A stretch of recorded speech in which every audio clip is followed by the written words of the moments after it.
Hello friends, क्या हाल चाल आपके। आज हम स्टार्ट करने वाले हैं 11th क्लास के लेक्चर 2 की बात करेंगे। ठीक है, पहले लेक्चर में आपने देखा हुआ था कि रासायनिक संयोग के नियम किस प्रकार से थे और दो नियम आपने रासायनिक संयोग के नियम में पढ़ लिया था। पहला पढ़ा था द्रव्यमान का संरक्षण नियम और दूसरा पढ़ा था आपने स्थिर अनुपात का नियम कि किस तरीके से क्या जो पहला लेक्चर था वो बताता था कि भाई किस तरीके से क्यों पहले तो वो रिएक्शन करता है तो क्यों करता है और किस रूप में करता है। ठीक है, और दूसरी बात बताया था कि परमाणु किस तरीके से स्थिर रहते हैं, यानी कि अनुपात उनका हर यौगिक का अपना अपना खुद का अनुपात होता है। ठीक है, पहले लेक्चर में इस सब की बातें कर लिए थे। अब हम बात करेंगे 2-3-4 इसमें नियम की और बात कर लेंगे कि भाई ये 3-4 नियम या और कौन कौन से नियम हैं रासायनिक संयोग के। जितने भी पढ़ाए जाएंगे नियम 3-4-5 नियम जितने भी पढ़ाए जाएंगे यहाँ पर सभी रासायनिक संयोग के नियम ही हैं। बस क्या करना है, सबका अलग अलग तरीके से बताया गया कि अलग अलग कंडीशन में अलग अलग तरह से रिएक्शन करते हैं, यानी कैसे कि कौन सा क्यों करता है, कब करता है और कैसे करता है। यदि एक से अधिक यौगिक बनाए तो कैसे करेगा, वो संयोग कैसे करेगा। ठीक है, बात समझ में आई। तो बात करते हैं आज जो पहला टॉपिक है, आज लेक्चर 2 आपका है। ठीक है, पहले चैप्टर का। तो हम देखते हैं, पहला आज पढ़ते हैं। पहला जो है आपका गुणित नियम। क्या है? गुणित अनुपात का नियम। किसका नियम है? गुणित अनुपात का नियम। गुणित अनुपात का नियम। ठीक है, बात कर लेते हैं। इसे कहेंगे लॉ ऑफ मल्टीपल। गुणित का मतलब क्या होता है? मल्टीपल। ठीक है, मल्टीपल प्रोपोर्शन। समझ गए क्या है? लॉ ऑफ मल्टीपल प्रोपोर्शन, यानी कि अनुपात। क्या है? किसका? अनुपात के बारे में बता रहा है। ठीक है, तो हम बात करते हैं भाई ये चीज़ है क्या, ये दिया क्यों ना। तो बात करते तो जॉन डाल्टन थे, नाम साइंटिस्ट थे। कौन थे? डाल्टन। ठीक है, डाल्टन नाम के साइंटिस्ट ने 1803 ईस्वी में, कब? 1803 ईस्वी में इस नियम का प्रतिपादन किया हुआ था और इन्होंने बताया था किस तरीके से कोई रिएक्शन करता है या फिर क्यों कितना कितना कर सकता है। ठीक है, तो इन्होंने बताया था, देखो इनके नियम के अनुसार लिख सकते हैं। इनकी परिभाषाएं लिखने से पहले मैं थोड़ा सा एग्जाम्पल समझा दूँ तो परिभाषा आपको आसान लगेगी। ठीक है, मैं एग्जाम्पल के थ्रू ही इस परिभाषा समझाऊंगा तो आपको ज़्यादा बेहतर लगेगा। ठीक है, तो पहले एग्जाम्पल समझ लो क्या कहता है भाई। समझ गया? जॉन डाल्टन ने दिया था 1803 ईस्वी में। ठीक है, तो पहले एग्जाम्पल समझते। इन्होंने कहा था यदि 2 या 2 से अधिक, क्या बोला था इन्होंने? 2 या 2 से अधिक यौगिक, 2 या 2 से अधिक तत्व तो आपस में जब रिएक्शन करते हैं या संयोग करते हैं, आपस में क्या करते हैं? संयोग करते हैं। यदि वो दो तत्व तो आपस में संयोग करके 2 या 2 से अधिक यौगिक बनाते हैं। क्या करते हैं? 2 या 2 से अधिक यौगिक बनाते हैं। जैसे हाइड्रोजन और ऑक्सीजन मिलकर क्या बना सकते हैं?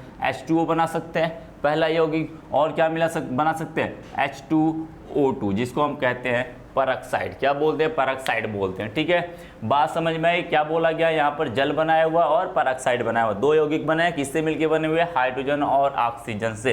तो इन्होंने कहा कि जब ये आपस में संयोग करेंगे तो इन्होंने कहा था जो इनका अनुपात होगा, यानी भार के अनुपात होगा। यानी क्या कह सकते हैं? इसका भार कितना है?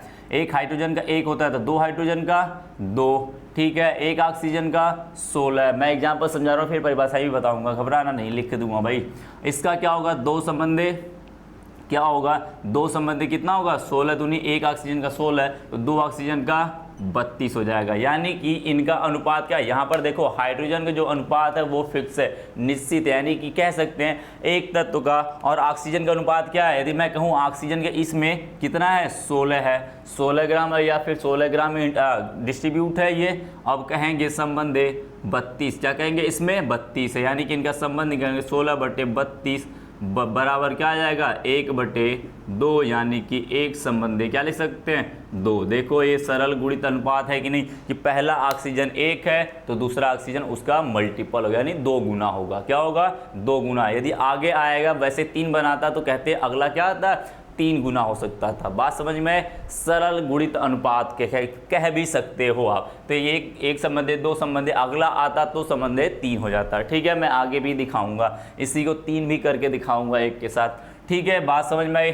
चलो भाई बात करते हैं आगे बात कर लेते हैं। ये बातें समझ में आई तो हम परिभाषाएं क्या लिख सकते हैं?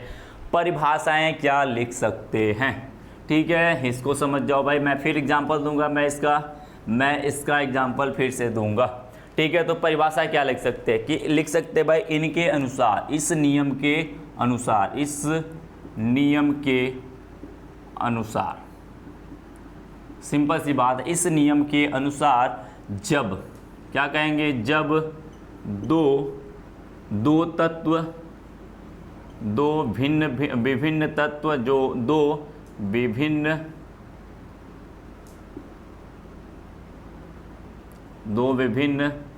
तत्व आपस में दो विभिन्न तत्व किसी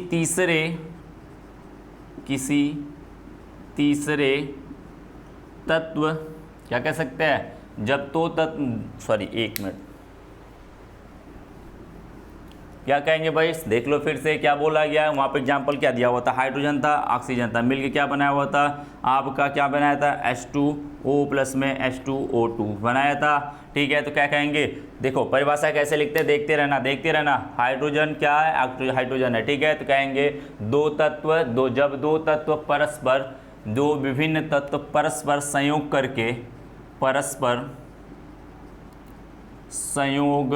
करके, संयोग करने का मतलब रासायनिक अभिक्रिया करके, संयोग करके क्या करते हैं, संयोग करके विभिन्न यौगिक बनाते हैं। क्या बनाते हैं, विभिन्न यौगिक, दो या दो से अधिक का मतलब मैं विभिन्न ले लेता हूँ। ठीक है, विभिन्न यौगिक बनाते हैं। देखते रहना भाई, क्या बोला गया है, जब इस नियम के अनुसार जब विभिन्न तत्व आपस में परस्पर सहयोग करके विभिन्न यौगिक बनाते, विभिन्न यौगिक बना लिए, तो बोला गया, तो क्या कहेंगे, तो उसके एक निश्चित तत्व के साथ, उसके एक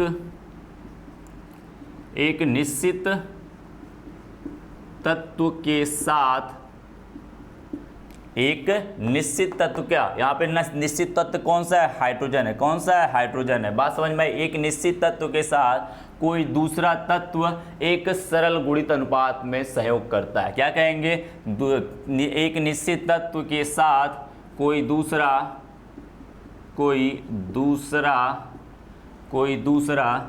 तत्व एक निश्चित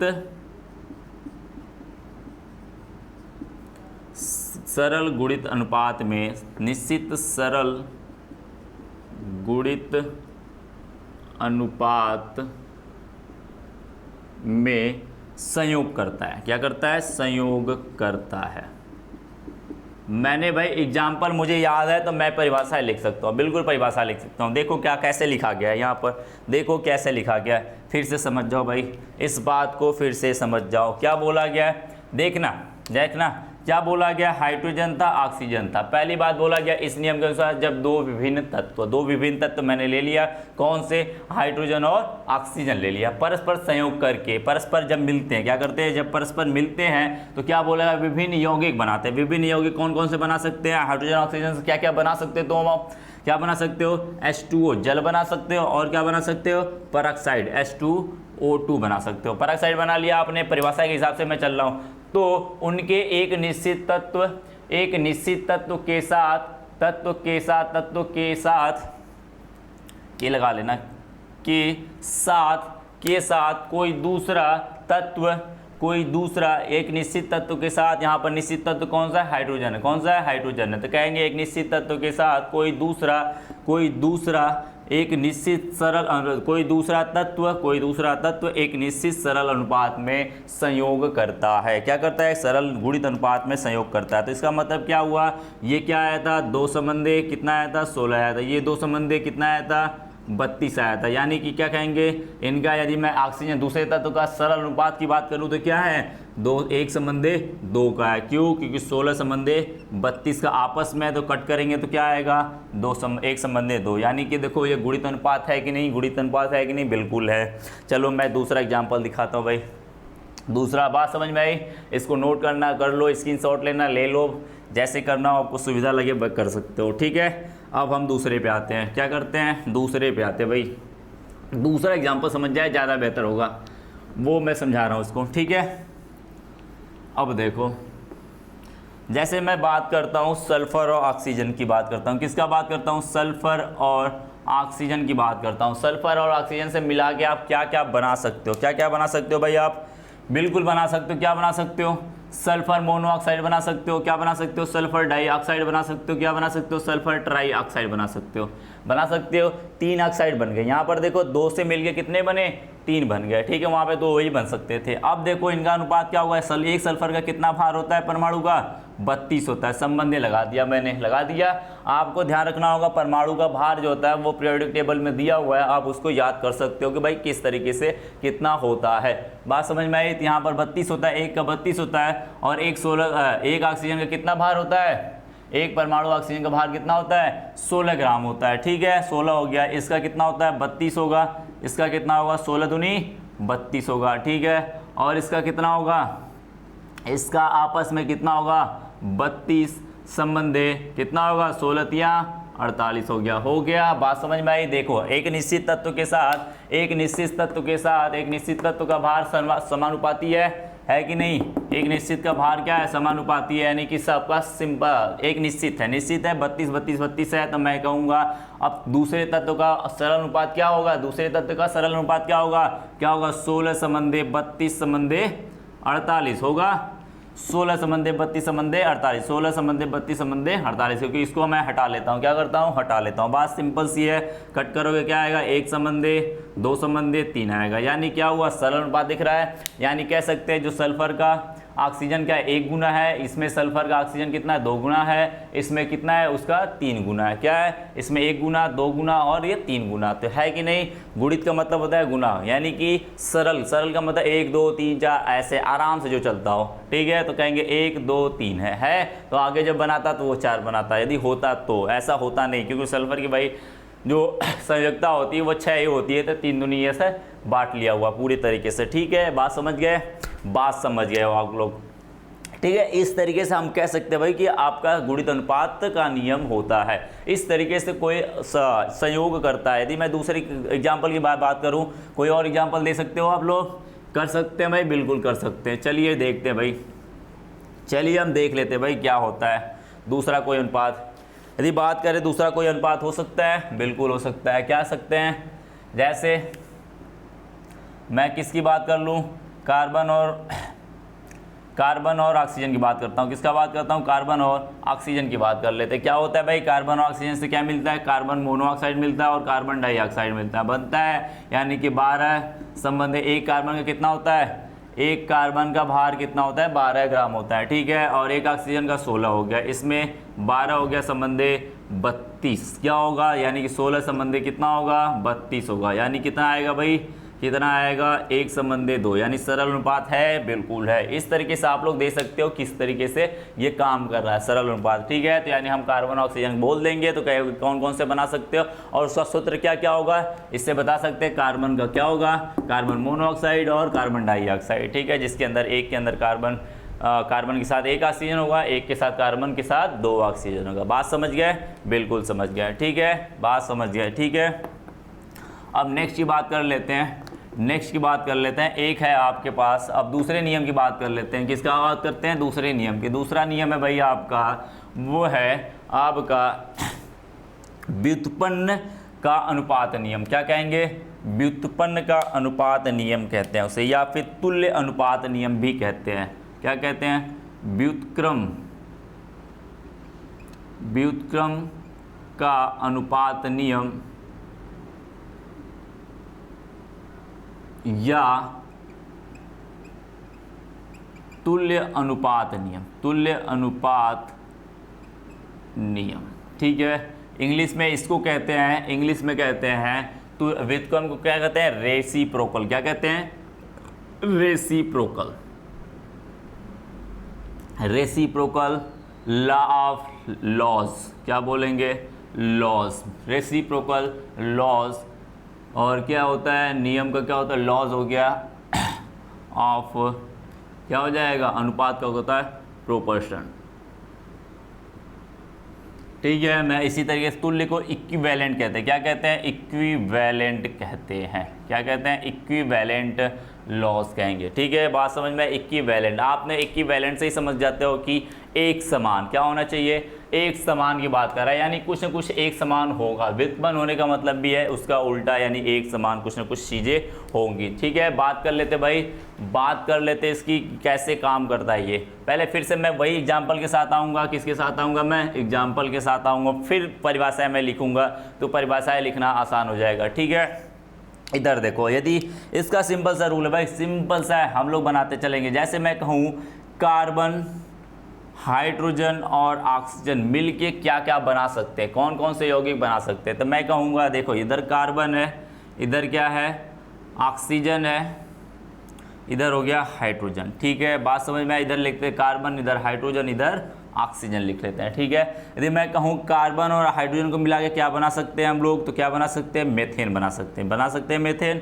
बिल्कुल बना सकते हैं, CH4 हो गया। और ऑक्सीजन और हाइड्रोजन और ऑक्सीजन को मिला क्या बना सकते हो आप लोग, क्या बना सकते हो भाई, H2O बना सकते हो। क्या बना सकते हो, H2O। तो मैं कहूँगा इनका अनुपात क्या होगा, यानी कि मैं पूछूँ कार्बन और ऑक्सीजन का अनुपात क्या होगा, तो क्या कहेंगे भाई, क्या कहेंगे, एक कार्बन का 12, तो चार हाइड्रोजन का कितना होगा, कितना होगा, एक हाइड्रोजन का 1, तो 4 हाइड्रोजन का 4 हो गया, तो यानी 12 संबंधे 4। इसमें की बात करूँ मैं तो 2 संबंधे क्या दिखेगा, 16 दिखेगा। कितना दिखेगा, 2 संबंधे 16। तो मैं कह दूं कि ये जो नीचे वाला का योग जो है, इसका आप लोग भार क्या करना, एक समान कर लेना। क्या करना है, एक समान कर लेना। यानी कि एक समान करने के लिए, यानी कि यहाँ पर हाइड्रोजन कितना है, 4 है, यहाँ पर हाइड्रोजन कितना है, 2 है, तो आपको क्या करना है, 2 से गुणा कर देंगे तो 4 हो जाएगा।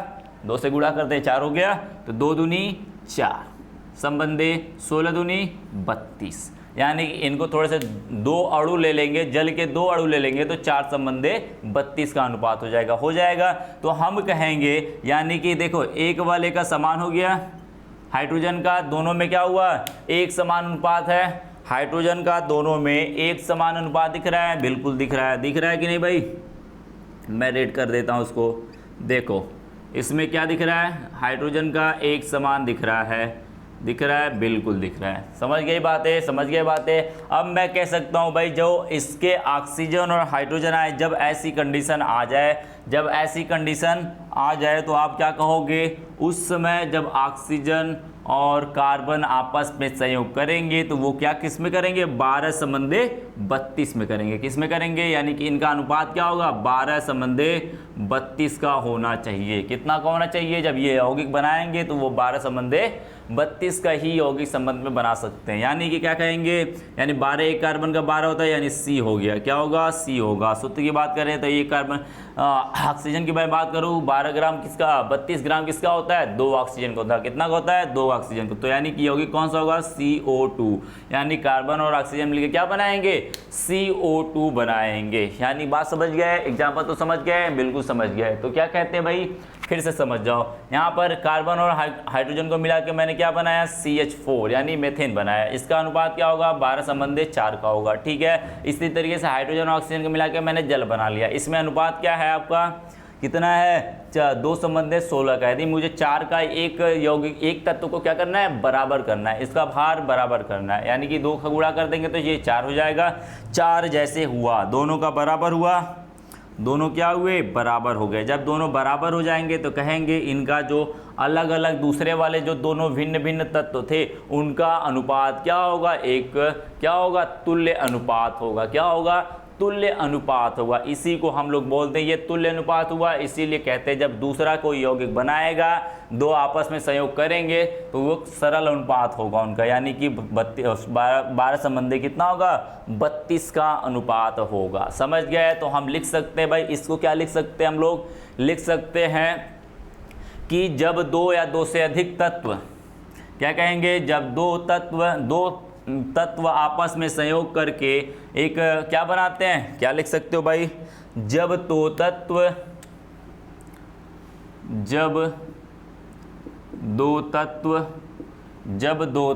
किसी तीसरे, देखते रहना भाई, किसी तीसरे, मैं लिखना शुरू कर देता हूँ। मैं कहूँ, मैं क्या कह सकता हूँ, जब 2 तत्व, लिख लिया मैंने, जब 2 तत्व किसी तीसरे तत्व के साथ, जब दो तत्व किसी तीसरे के साथ संयोग करते हैं, संयोग समान भारानुपात में संयोग करते हैं के साथ समान भारानुपात, क्या कहेंगे, भारानुपात, ठीक है, यानी कि समान भार के अनुपात में क्या करते हैं, संयोग करते हैं, संयोग करते हैं, तो क्या कहेंगे, क्या बोला गया, जब दो तत्व आपस में समान भारानुपात में संयोग करते हैं, समान भारानुपात में संयोग करते हैं, तो संयोग करते हैं, समान भारानुपात में संयोग कर लिए, तुल्य भार अनुपात हो गया, तो कहेंगे तो दोनों तत्व आपस में, तो दोनों तत्व आपस में एक निश्चित अनुपात यानी कि स्थिर अनुपात से क्या करेंगे, एक स्थिर अनुपात से, एक स्थिर या सरल कह सकते हो, स्थिर या सरल की बात कर सकते हैं, स्थिर अनुपात में संयोग करेंगे।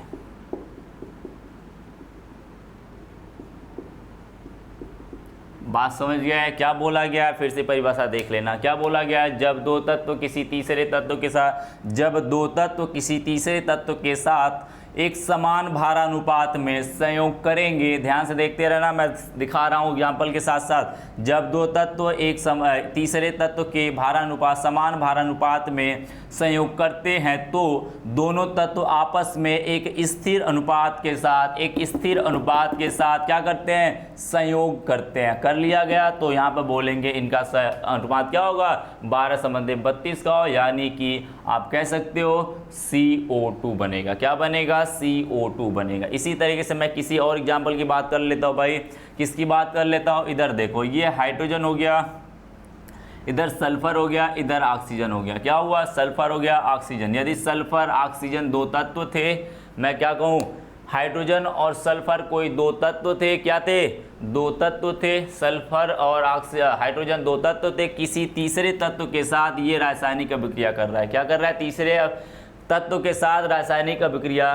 कर रहा है, क्या कर रहा है, तीसरे रासायनिक तत्व के साथ रासायनिक अभिक्रिया कर रहा है। मैं इसके साथ करा दूं तो क्या बनाएगा, H2O बनाएगा, क्या बनाएगा, H2O, इसका होगा 2 संबंधे 16 का होगा, हो जाएगा 2 संबंधे 16 का होगा। फिर से बोला गया ये तत्व इसके साथ करेगा तो क्या बनाएगा, SO2 बनाएगा, क्या बनाएगा, SO2 बनाएगा। तो मैं कह सकता हूँ भाई इनका अनुपात क्या है, मैं बोल सकता हूँ भाई इनका अनुपात क्या है। इनका अनुपात की मैं बात करूँ तो ये 2 संबंधे 16 का हो गया, ये कितने का होगा, 32 संबंधे कितने का होगा, यदि SO बना रहा है तो कितना होगा, 16 संबंधे 32 संबंधे 16 का होगा, ठीक है, कितना होगा, क्योंकि आप यदि SO2 लगा देते तो वहाँ पे गलत हो जाता, क्या हो जाता, गलत हो जाता, क्यों, क्योंकि आपको एक का अनुपात, एक ऑक्सीजन नीचे वाले ऑक्सीजन का या जो भी तत्व है उसका अनुपात तुल्य रखना होगा, इसीलिए तो कहते हैं, इसका नाम ही तो है तुल्य अनुपात का नियम, यानी कि तुल्य करना होगा। तो क्या बात करते हैं भाई, इसका 16 हो गया, तो ये तुल्य हो गया, ये क्या हो गया, आपस में इक्विवेलेंट हो गया, इसे बोलते हैं इक्विवेलेंट या तुल्य बोलेंगे, क्या बोलेंगे, तुल्य हो गया। तो यानी हाइड्रोजन और ऑक्सीजन यदि मैं बात करूँ किसकी, इसका और इसके अनुपात की, तो क्या होगा, इन दोनों में अनुपात यदि होगा तो 2 संबंधी कितना का होगा, 32 का होगा, 2 संबंधी 32, और 2 हाइड्रोजन किसका है, 2 ग्राम किसका भार है, 2 हाइड्रोजन का, यानी कि बोलेंगे H2S बनेगा, क्या बनेगा, हाइड्रोजन और सल्फर से मिलके क्या बनेगा, H2S बनेगा। बात समझ में आई, फिर से समझ लेना भाई, क्या था, हाइड्रोजन और सल्फर ऑक्सीजन मिलके क्या बनाए थे, H2O बनाए थे, और उनका भार में अनुपात मैंने निकाला कितने का आया, 2 संबंधे 16 का आया। बात समझ गए, 2 संबंधे 16 का आया, ठीक है। उसी तरीके सल्फर और ऑक्सीजन मिलकर क्या बनाया, SO बनाया, तो 32 संबंधे 16 का हुआ। तो किस लोग डाउट होगा मैं पहले ही डाउट क्लियर कर दूं कि मैंने लिखा हुआ था तो आप लोग डाउट में आ गए होंगे, ठीक है। तो मैं कह दूं यदि आप डाउट में हो कि SO2 बनाएगा तो बिल्कुल गलत कर दोगे आप। क्यों गलत कर दोगे भाई? उसमें बोला है तुल्य अनुपात का नियम है। क्या है? तुल्य अनुपात का नियम, यानी कि ऑक्सीजन यहाँ पर जो है ना वो तुल्य होगा। क्या होगा? समान होगा, इक्विवेलेंट होगा। क्या इसमें भी वही होगा तो वही उसमें भी होगा। बात समझ में? कहने का अर्थ ये है, तुल्य कहने का अर्थ ये है, ये ऑक्सीजन यदि जो इसमें होगा वही ऑक्सीजन इसमें होगा, तब दोनों आपस में क्या करेंगे? एक स्थिर अनुपात में संयोग करेंगे। जो उनका अनुपात होगा वही स्थिर होगा और वो उसी में रिएक्शन कर जाएंगे और वही बनाएंगे, ठीक है। तो तुल्य मैंने कर दिया है, 16 कर दिया, इसको भी तुल्य कर दिया है, 16 कर दिया, यानी बराबर हो गए, दोनों तुल्य हो गए, एक दूसरे के समान हो गए। तो कहेंगे जो हाइड्रोजन था और जो सल्फर था वो आपस में सीधे सीधे रिएक्शन कर जाएंगे। 2 संबंधे 32 का, समझ गए? 2 संबंधे 32 का कर जाएंगे। इस तरीके से बताएंगे क्या बनाएगा? H2S। समझ गए? क्या बनाएगा? H2S बनाएगा, ठीक है। इस तरीके से हम कह सकते हैं कि भाई एग्जाम्पल इसका ये होगा, ठीक है। उसी तरीके से यदि मैं बात करूं, किसकी बात करता हूं मैं? यदि मैं बात करूं आगे नियम की, अगले नियम की मैं बात करूं, ठीक है, अगले नियम की मैं बात करूं तो अगला नियम आपका गै-लुसैक नियम है। क्या है? गै-लुसैक नियम है। समझ गए? गै-लुसैक नियम है। चलो भाई बात कर लेते हैं, छोटा सा नियम है, बिल्कुल छोटा सा नियम है, एकदम बात कर लेते हैं उसकी। ये चीज़ें समझ में आए कि नहीं? ये चीज़ें समझ में आए कि नहीं?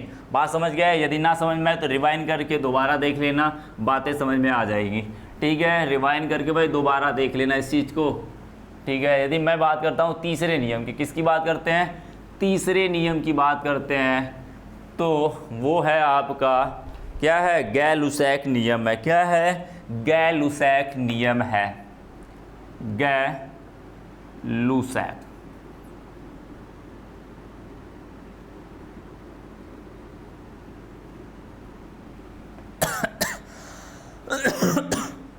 ठीक है। गै-लुसैक एक साइंटिस्ट का नाम है, गै-लुसैक, ठीक है। उन्होंने ही दिया था, ये दिया था आपका गै-लुसैक ने दिया था, और इन्होंने सिंपल गैसों के बारे में बताया था। किसने? किसके बताया था? लुसैक नाम के साइंटिस्ट, इन्होंने दिया हुआ था गैसों के बारे में बताया था कि कोई गैस किस तरीके से रिएक्शन करती है आपस में, या क्या उनका आयतनों का जो अनुपात होता है, अनुपात का मतलब समझते हो, बार बार अनुपात ही बोलेगा, तो अनुपात बोल रहा है, यानी कि गै-लुसैक की बात कर रहा है, अनुपात की ही बात कर रहा है। तो यानी कि उन्होंने कहा था गैसों का जो अनुपात होगा वो स्थिर होगा। क्या होगा? इन्होंने कहा था गैसों का जो अनुपात होगा वो क्या होगा?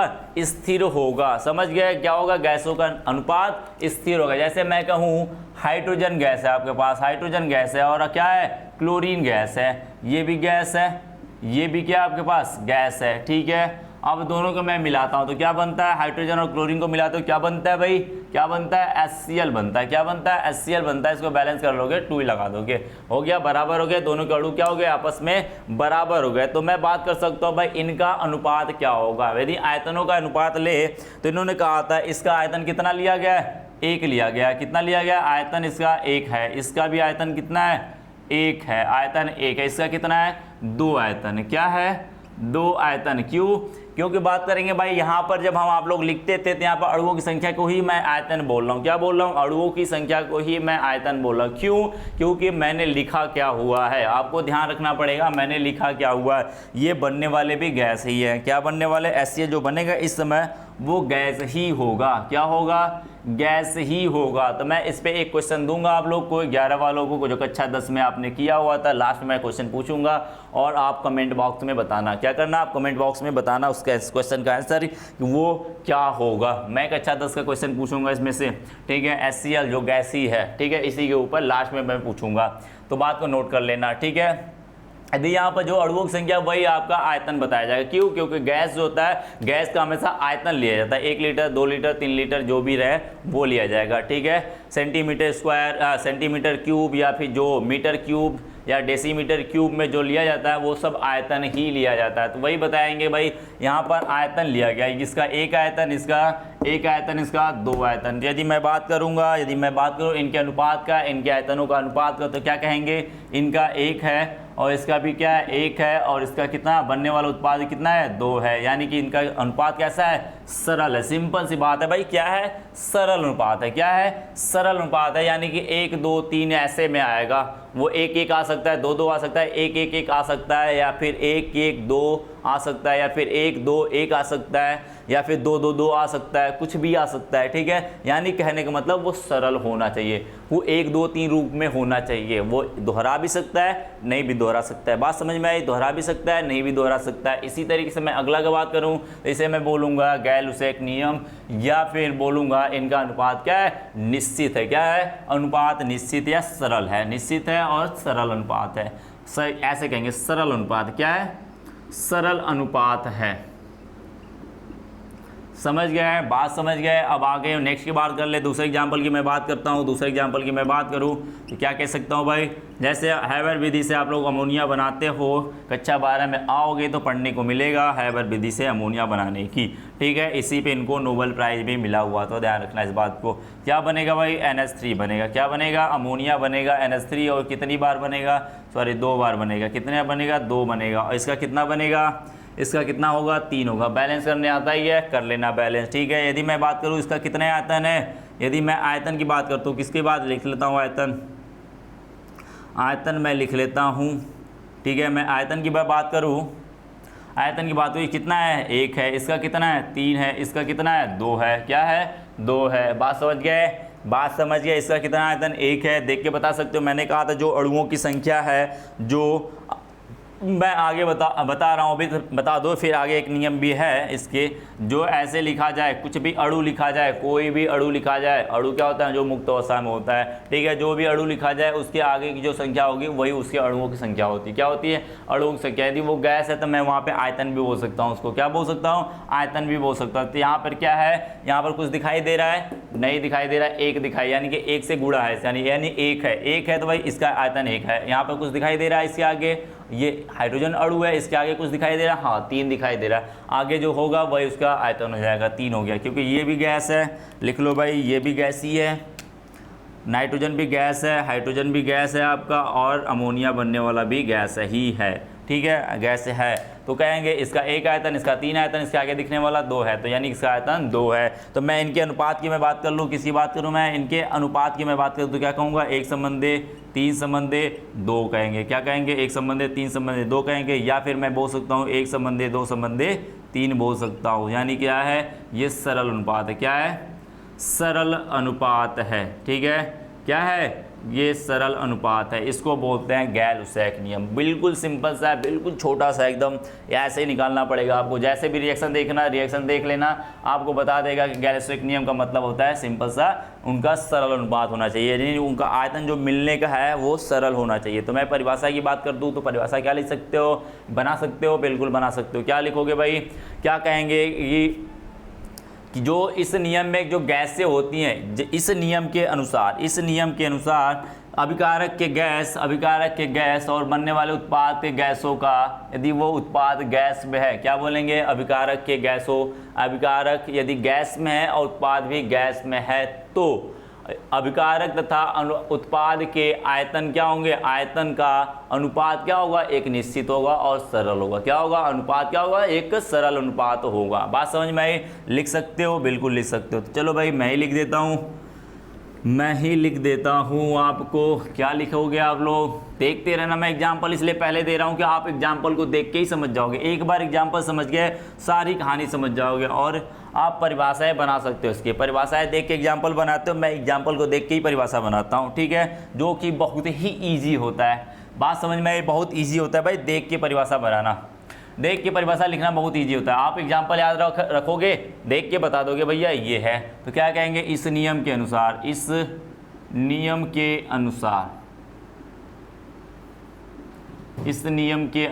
क्या कह सकते हैं भाई? जो इस नियम के अनुसार क्या कहेंगे? यदि अभिकारक, देखो जो रिएक्शन आपको कक्षा 10 में ही पढ़ाया गया था, जो रिएक्शन करने वाला होता है, जो रिएक्शन करने वाला तो उसे अभिकारक कहते हैं, और जो रिएक्शन के बाद प्राप्त होता है उसे क्या कहते हैं? उत्पाद कहते हो। क्या कहते हो? उत्पाद कहते हो। भाई उड़ा देना, ऐसी सिंपल सी बात है, उड़ा देना। यदि गैस तथा उत्पाद दोनों गैस अवस्था में हो, दोनों गैसीय अवस्था में हो तो उनका संयोग करने का अनुपात एक निश्चित होगा। क्या होगा उनका? तो उनका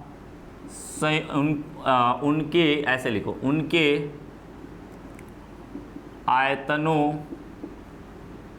आयतनों का संयोग करने का अनुपात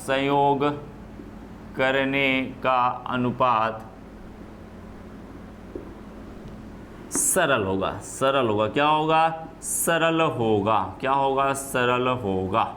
बात समझ में आई होगा। उसी को कहते हैं गैल-लुसैक नियम। एग्जाम्पल देखना हो फिर से वही कहानी आप वही निकाल लो। फिर दूसरा मैं बना देता हूँ। क्या बनाता हूँ मैं? दूसरा I2 बना देता हूँ। आयोडाइड बनाना, हाइड्रोजन आयोडाइड बन जाएगा। क्या बनेगा? Hydrogen iodide. 2 लगा दिया मैंने, अब लगा दिया। इसका जो अनुपात होगा, इसका कितना आयतन है? 1 आयतन। इसका कितना आयतन है? 1 है। इसका कितना आयतन है? 2 है। आयतन लिख लेना आगे। क्या करोगे? आयतन लिख लेना। यदि मैं आयतनों का क्या निकालूं? अनुपात निकालूं तो क्या आएगा? उत्पाद। क्योंकि ये भी गैस ही है, सॉरी ये गैस नहीं होता है, 1 मिनट, ये गैस नहीं होता तो यहाँ पर आयोडाइड नहीं बनाएंगे भाई, ये सॉलिड बन जाएगा। क्या बनाएंगे? Cl2 बना लो या फ्लोराइड बना लो, जो भी बनाना हो। फिर से वही पानी भाई Cl2 बन जाएगा, HCl बन जाएगा। ये 1 है, संबंधे 1 संबंधे 2, यानी कि अनुपात क्या है? सरल है। बात समझ गए? सरल है। तो एक संबंध, एक बात रखना कि यहाँ पर कोई ऐसा पदार्थ नहीं, क्योंकि आयोडीन क्या होता है आपका? आयोडीन क्या होता है? अधातु होता है, फिर भी वो ठोस होता है। क्या होता है? ठोस होता है। बात ध्यान रखना। तो ठोस को गैस मिलाओगे तो वो ठोस बन जाएगा, तो ध्यान रखना इस चीज़ को, तो फिर आपकी गलत हो जाएगी। तो फिर गैल-लुसैक नियम काम नहीं करेगा। तो जैसे मैं कह दूँ, इसी को मैं यहाँ पर ये लगाता I2 प्लस में HID2 लगा देता, तो अब मैं कहूँ गैस के लिए नियम इसके लिए फॉलो कराओ, तो नहीं करा सकते। क्यों? क्योंकि आयोडीन क्या होता है? ठोस होता है। क्या होता है? सॉलिड होता है। तो आप नहीं लगा सकते। तो भाई इस चीज़ को याद रखना, क्या बोला? यदि अभिकारक तथा उत्पाद दोनों कैसे हो? गैसीय अवस्था में हो, तब की बात करेगा। किसकी बात करेगा? तब बात करेगा जब वो दोनों गैस हो। यदि वो गैस ना हुए तो भाई आपका ये बातें गलत हो जाएगी। तो आप फॉलो कराते रहना। आप कहने को तो कह दो कि सर जी फॉलो कर गया, कहोगे क्या? सर जी फॉलो कर गया, क्या पता आपको, लेकिन वो एक्सपेरिमेंटल चीज़ें आपको फॉलो नहीं करेंगी। क्या करेंगी? एक्सपेरिमेंटल चीज़ें फॉलो नहीं करेंगी। ठीक है, लिखने को तो आप कुछ भी लिख सकते हो, लेकिन ये फॉलो नहीं करा पाओगे। ठीक है, बात समझ में आई? तो इस तरीके से नेक्स्ट नियम आपका जो है वो एवोगैड्रो नियम है। क्या है? एवोगैड्रो नियम है। तो हम लिख सकते हैं भाई एवोगैड्रो नियम। क्या कहेंगे? एवोगैड्रो नियम की बात कर लेते हैं। ठीक है, एवोगैड्रो नियम की बात कर लेते हैं। हेडिंग डाल लेते हैं भाई,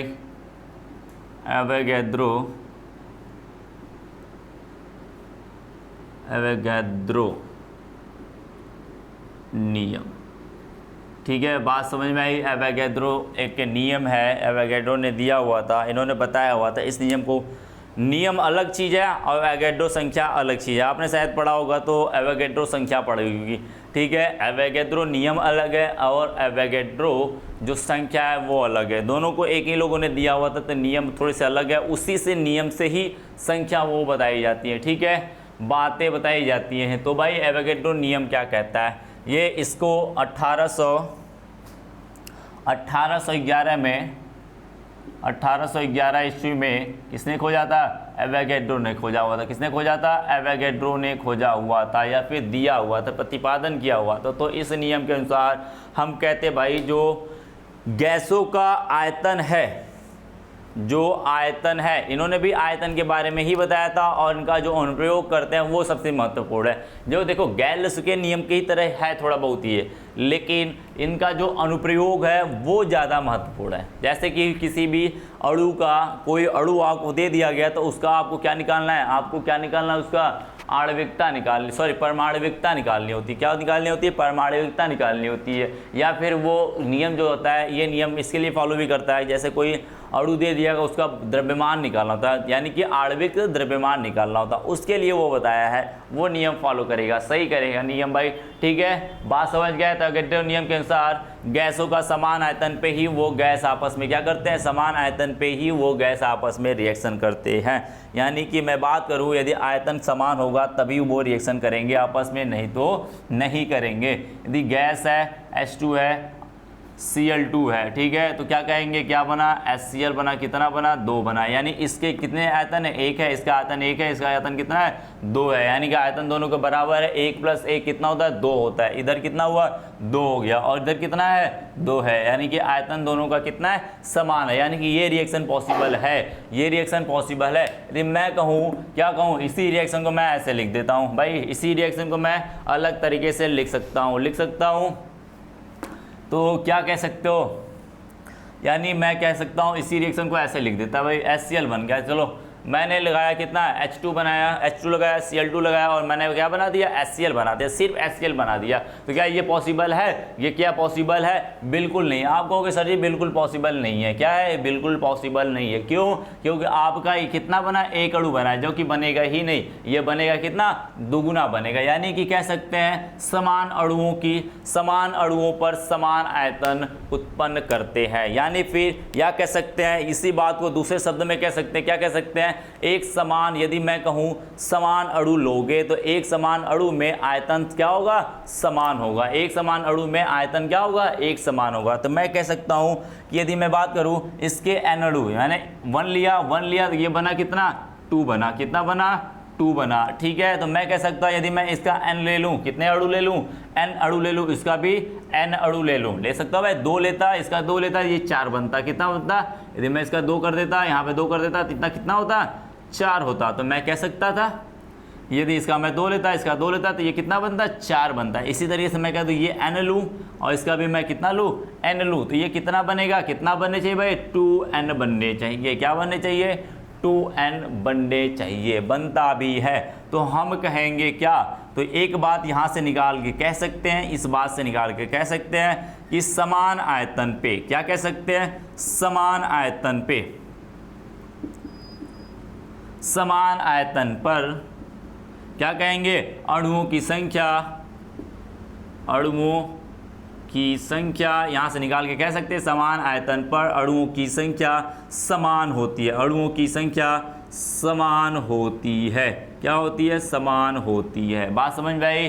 गैलिलियो ने अनुपात का नियम बताया था, लेकिन यहाँ पर एवोगाड्रो ने क्या बताया था, अणुओं की संख्या यदि आयतन समान होगा, यदि क्या होगा, समान आयतन पर अणुओं की संख्या समान होगी कि नहीं। यदि n अणु हैं तो उसकी यदि आयतन 1 है तो अणुओं की संख्या भी 1 समान होगी, जितने भी अणु हो सकते हैं, 1 हो, 2 हो, 3 हो, 4 हो, 5 हो, जितने भी हो, ठीक है। बात समझ में आई, बात समझ में आई। क्या बोला गया, यदि समान आयतन होगा तो अणुओं की संख्या भी क्या होगी, अणु भी क्या होंगे, एक समान, या अणुओं की संख्या लिख लो भाई, संख्या क्या होगी, समान होती है, ठीक है। तो जैसे इन्होंने बताया था, यदि 1 मोल हो, एक बात नोट कर लेना, नोट पॉइंट लिख लेना इस बात को, ठीक है। जब मूल कॉन्सेप्ट पढ़ाएंगे तो इस चीज़ को बताएंगे, ठीक है, इस चीज़ को फिर से बताएंगे हम। तो इसी नियम के आधार पे इन्होंने एक नियम बताया हुआ था, एक चीज़ दिया हुआ था, एक चीज़ें बताई गई थी। क्या बताया गया था, यदि 1 मोल लिया जाए, कोई 1 ग्राम मोल कोई पदार्थ लिया जाए, कोई भी गैस यदि 1 मोल हो तो उसका आयतन जो होगा वो 22.4 लीटर होता है। कितना होता है, 22.4 लीटर होता है। यही से बताया था, यानी कि अणुओं की संख्या क्या होती है, समान होती है। उसी के आधार पर इन्होंने बताया था कि 1 ग्राम मोल कोई पदार्थ हो तो उसमें अणुओं की संख्या कितनी होती है, 22 या फिर आयतन कितना होता है उसका, 22.4 लीटर होता है। बात समझ गए, बातें समझ गए आप लोग। यहाँ पे बने रहना हमारे साथ, आप लोग बने रहो और आपको एक एक चीज़ अच्छे से और समझ में आएगी, और एक एक चीज़ मैं कवर कराऊंगा। आपका पूरा का पूरा सिलेबस, केमिस्ट्री का जो सिलेबस है वो मेरे ऊपर जिम्मेदारी है भाई, मैं पूरी तरीके से आपको कवर कराऊंगा। आपको कहीं पे कुछ ना समझ में आए तो आप कमेंट बॉक्स करते रहना, कमेंट बॉक्स को फुल कर देना भाई कि मुझे ये चीज़ें समझ में नहीं भाई, वो चीज़ें ऐसी क्या होगी या कैसे होगा कैसे नहीं होगा, तो मैं उसका सलूशन आपको फिर से दे दूँगा, या फिर मैं बता दूँगा किस तरीके से इसको सॉल्व करना है या फिर किस तरीके से क्या करना होता है। तो एक एक चीज़ कवर करते रहना, एक चीज़ कवर करते ना, क्योंकि आप देखो 11 में हो, 11 की चीज़ें थोड़े से अच्छे से पढ़ना, बेसिक चीज़ है। क्योंकि आपको देखो कॉलेज में होगे, स्कूल में होगे, तो क्या होता है थोड़ी सी स्कूल भाई कुछ स्कूल का होता है नॉर्मल होता है, ठीक है, कुछ स्कूल में थोड़ा सा फेल पास की भी टेंशन होती है। तो आपकी एक बात समझ लेना कि इससे आपकी मार्कशीट नहीं बनने वाली, वो मार्कशीट बनेगी सिर्फ कॉलेज में, या कॉलेज से आपके पास आएगी, उसको कोई पूछने वाला नहीं है। आपकी असल मार्कशीट है 12 की, कक्षा 12 की होने वाली है, ठीक है। तो कक्षा 12 की होने वाली है, तो ये इसको अच्छे से पढ़े रहोगे, तो जितना अच्छे से इस 11वीं की क्लास को आप पढ़ोगे उतने ही अच्छे से आप लोग 12th का एग्ज़ाम दे सकते हो, यानी उतने आसानी से आप उसको पढ़ सकते हो। जितना अच्छे से इसको पढ़ोगे उतनी आसानी उसको पढ़ने में होगी, क्योंकि ये आपकी बेसिक चीज़ है। वहाँ पे आओगे तो फिर थोड़े से इन सब का यूज करके वहाँ पे पढ़ना होता है। जब यही गायब हो जाएगा तो फिर भाई वो चीज़ें तो सुभान अल्लाह हो जाएंगी, ठीक है, सुभान अल्लाह हो जाएगी भाई। तो इसीलिए कहते हैं भाई इसको अच्छे से पढ़ लो, एक एक चीज़ें। यदि ना समझ में आए तो आप लोग मुझे कमेंट बॉक्स में बता सकते हो कि भाई ये चीज़ें ना समझ में आई, मुझे इन सब की चीज़ें के बारे में बताना है, या फिर ऐसे ऐसे करना है, ठीक है। बात समझ में आई? तो इन्होंने बताया था, क्या बताया था, यदि आयतन क्या होगा, एक समान होगा, अणुओं का आयतन एक समान होगा तो उसमें अणुओं की संख्या क्या होगी, एक समान होगी। इसी के बारे में किसने बताया, एवोगैड्रो नियम। इसी नियम को एवोगैड्रो नियम कहते हैं, और ये नियम कब दिया गया था, 1811 ईस्वी में दिया गया था, एवोगैड्रो के द्वारा दिया गया था, ठीक है। बात समझ गए, बात समझ गए। अब बात करते भाई एवोगैड्रो के अनुप्रयोग, लास्ट है ये आपका, ये लास्ट है अनुप्रयोग इसका। एवोगैड्रो का अनुप्रयोग पढ़ लेते भाई, ये आपका नियम करीब खत्म हो जाएगा। फिर आगे हम चलेंगे मोल कॉन्सेप्ट के ऊपर। किसके ऊपर चलेंगे, मोल कॉन्सेप्ट, जिसे कहते हैं हिंदी में कहते हैं आप लोग मोल अवधारणाएं। क्या कहते हैं, मोल अवधारणा या मोल संकल्प कहते हो, जो भी कहना चाहते हो वो कह सकते हो आप लोग, ठीक है। अलग अलग शब्द में अलग अलग जगह पे अलग अलग शब्द इस्तेमाल किए जाते हैं, तो आप कह सकते हैं इस बात को। सबका मतलब एक ही होता है, मोल कॉन्सेप्ट, ठीक है। बात समझ गए? तो देखते हैं भाई नेक्स्ट है अनुप्रयोग। इनका नियम का अनुप्रयोग का क्या होता है, अनुप्रयोग होता है। बात समझ गए, अनुप्रयोग होता है। तो अनुप्रयोग देखो दो तरीके से हम लोग यूज करते हैं इसको, दो तरीके से इस नियम का इस्तेमाल करते हैं। क्या क्या बोला गया भाई इसमें, पहली बात तो परमाणविकता निकालने का काम आता है। क्या निकालने के लिए काम आता है, परमाणविकता।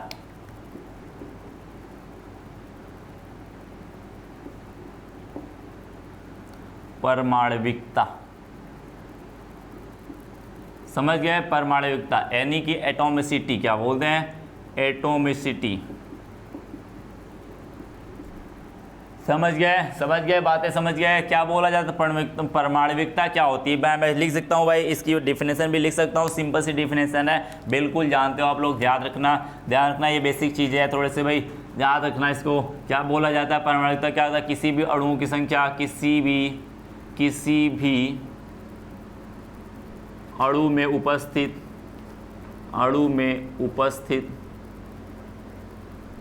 किसी भी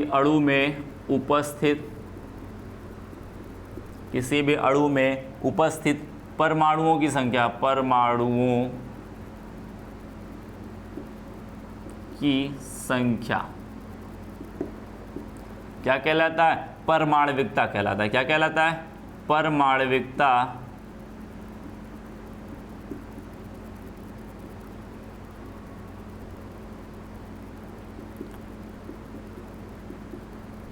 समझ गए क्या बोला गया, किसी भी अणु में उपस्थित परमाणुओं की संख्या क्या कहलाती है, परमाणविकता कहलाती है भाई, परमाणविकता कहलाती है। जैसे मैं एग्जांपल दूं, एग्जांपल दे सकता हूं, बिल्कुल दे सकता हूं भाई। मैं पूछूं हाइड्रोजन परमाणु, हाइड्रोजन अणु के बारे में मैं बात करूं तो जानते हो क्या होता है, हाइड्रोजन अणु H2 होता है। मैं पूछूं इसमें परमाणु कितने हैं भाई, कितने परमाणु हैं, तो आप क्या बताओगे, कितने परमाणु हैं, 2 दिखाई दे रहे हैं। कितना दिखाई दे रहे हैं, 2 दिखाई दे रहे हैं, यानी कि इसकी परमाणविकता कितनी है, परमाणविकता कितनी है। मैं बात करूं परमाणविकता की तो कितनी है भाई, बोलोगे 2 है। यदि मैं बात करूं N2 की, तो कितनी होगी भाई, 2 होगी। क्या होगी, 2 होगी। इसी तरीके से मैं सल्फर अणु की बात करूं तो आप लोग ध्यान रखना, सल्फर अणु S नहीं होता है या H2 नहीं होता है। मैं बात करूं O2 की, पहले बात कर लेते हैं O2 की, तो O2 की कितनी होती है, 2 होती है। यानी ऑक्सीजन अणु की मैं बात करूं, ऑक्सीजन अणु कितने होते हैं, 2 होते हैं। मैं सल्फर अणु की मैं बात कर लेता हूं भाई, सल्फर अणु की मैं बात कर लेता हूं। तो कुछ लोग होंगे परिभाषाओं, या फिर कुछ लोग होंगे अणु के बारे में जानते होंगे तो देखे होंगे पीरियोडिक टेबल। तो सल्फर क्या होता है, ऑक्सीजन के नीचे ही होता है। तो जो इसका गुण होता है वही इसका गुण होना चाहिए, ऐसा होना चाहिए, लेकिन ऐसा नहीं होता है। इसके साथ थोड़े से एडवांटेज हैं, एडवांटेज इनके साथ थोड़े से एडवांटेज है, इसका मतलब थोड़े से इनके स्पेशल कैरेक्टर होते हैं, नेक्स्ट अलग तरीके का कैरेक्टर होता है, इसलिए सल्फर क्या होता है थोड़ा सा अलग भी दिखाता है। यानी कि जब सल्फर होता है अणु जो मुक्त अवस्था होती है वो होता है सल्फर की S8 होती है। क्या होती है? S8 होती है, बात को ध्यान रखना। उसी के नीचे होना चाहिए था, तो यानी Cl(H2) होना चाहिए था। क्या होना चाहिए? H2 होना चाहिए था, लेकिन ऐसा नहीं है। ये क्या होता है? S8 में होता है। किस में होता है? S8 में होता है। और इसकी जो आणविकता है परमाणुविकता है वो कितनी है? यदि मैं S8 की मैं बात करूं तो कितनी होती है परमाणुविकता इसकी? 8 होती। कितनी होती है? 8 होती है। तो इस बात को भाई ध्यान रखना, इस बात को ध्यान रखना। ऐसा क्यों होता है? ऐसा क्यों होता है? क्योंकि देखो ऐसा क्यों होता है, क्योंकि S8 जो होता है वो स्टेबल, क्योंकि भाई आप जानते हो अणु क्या होता है? अणु किसे कहते हैं? 2 या 2 से अधिक परमाणुओं के एक निश्चित अनुपात में मिलने से अणु बनता है। और अणु क्या होता है? मुक्त अवस्था में रह सकता है और रासायनिक अभिक्रिया में भाग नहीं ले सकता। यही वार्ड आपने रट्टा मार मार के रखी हुई है, तो आप जानते हो वही बात रट्टा मारने की भी जरूरत है। चलो ठीक है, आपने मारा तो कोई बात नहीं।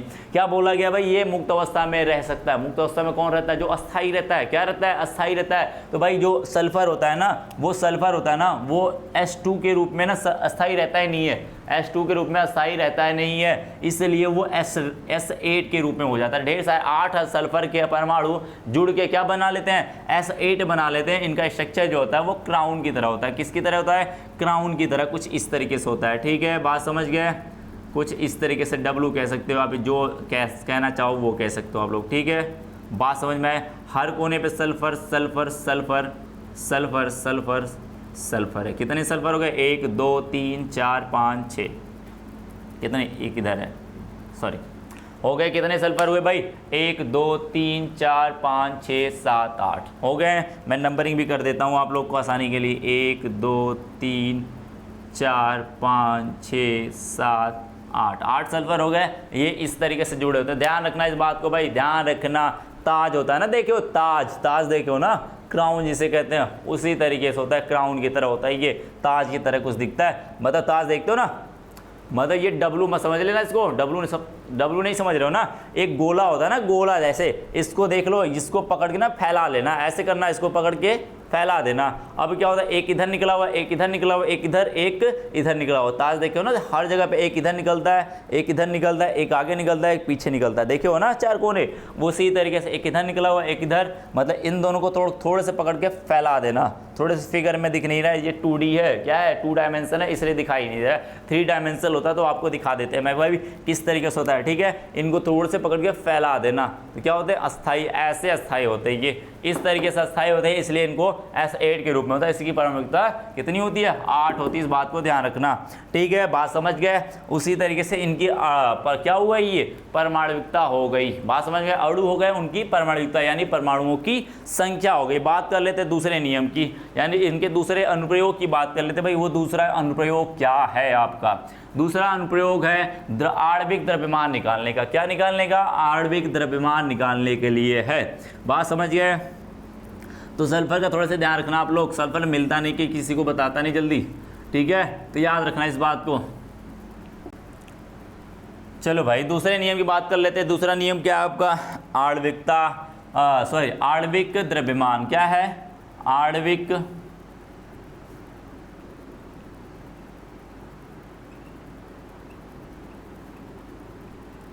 ध्यान रखना, मैं ऐसी चीज दूंगा बीच बीच में आपको, क्या आप पूरे दिमाग घूम जाएगा आपका, ठीक है? आणविक द्रव्यमान निकालना, तो क्या होता है आणविक द्रव्यमान का? मैं फार्मूला बता दूं सीधे सीधे। परमाणुविक द्रव्यमान, परमाणु भार या परमाणु द्रव्यमान गुणे परमाणुविकता होता है। क्या होता है? परमाणुविकता होता है।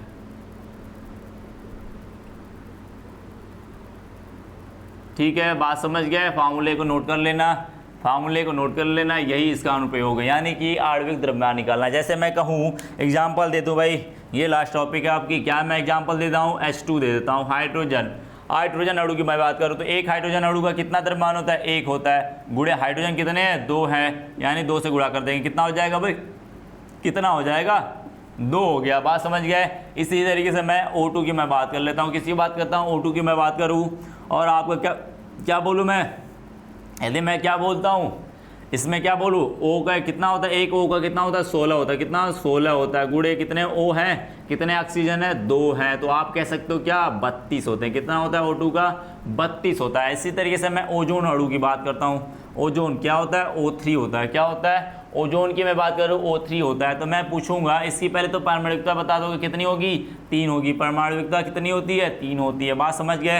यदि मैं इसके आणविक द्रव्यमान की मैं बात करूँ तो एक ऑक्सीजन कितना होता है 16 होता है, गुणे 3 हो गया, बराबर कितना होगा भाई 16 या 48 हो गया, 48 हो गया। बात समझ गए, बात खत्म है। इतनी बात है, छोटी सी बात है, बिल्कुल सिंपल सी है। आप लोग को आई होप समझ में आ गया होगा कि क्या क्या चीज़ें कैसे कैसे हुई हैं।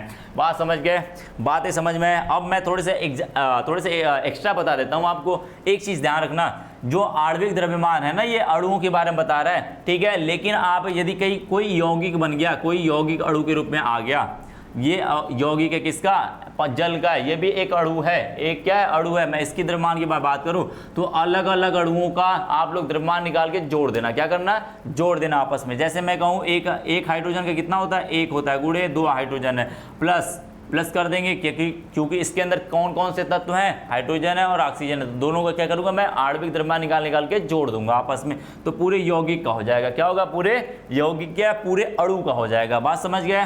तो क्या कहूंगा 2 + 1 ऑक्सीजन का कितना होता है 16, गुणे 1 ऑक्सीजन 1 कर दिया मैंने। बात समझ गए।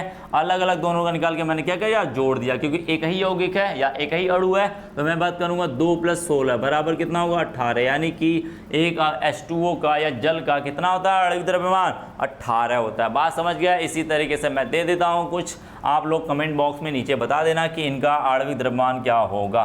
NH3, मैं बात कर रहा NH3 की बात करूँ, मैं बात करूँ किसकी, मैं बात कर सकता हूँ SO2 की, मैं बात कर सकता हूँ SO3 की। बात समझ गए। अब मैं बात कर सकता हूँ आपसे किसकी, CO2 की मैं बात कर सकता हूँ। तो आप लोग इन सब के कमेंट बॉक्स में, मुझे CO की मैं बात कर सकता हूँ, इन सब के कमेंट बॉक्स में आप लोग उसका आंसर दे देना कि भाई क्या क्या आया है, तो मैं समझ जाऊंगा भाई आप लोग पढ़ रहे हो और अच्छे से पढ़ रहे हो, ठीक है। तो हमारे साथ बने रहो और हम आपको देते रहेंगे एक एक मसालेदार चैप्टर के साथ में, ठीक है। तो भाई ये यदि वीडियो देख रहे हो आप लोग तो उसको यदि अच्छा लगा हो तो लाइक करिए और चैनल को सब्सक्राइब करिए और हमें मोटिवेशन दीजिए भाई कि हम आपके लिए कुछ नया और कुछ इंटरेस्टिंग चीज़ें आपके लिए साथ में ला सकें, ठीक है। धन्यवाद।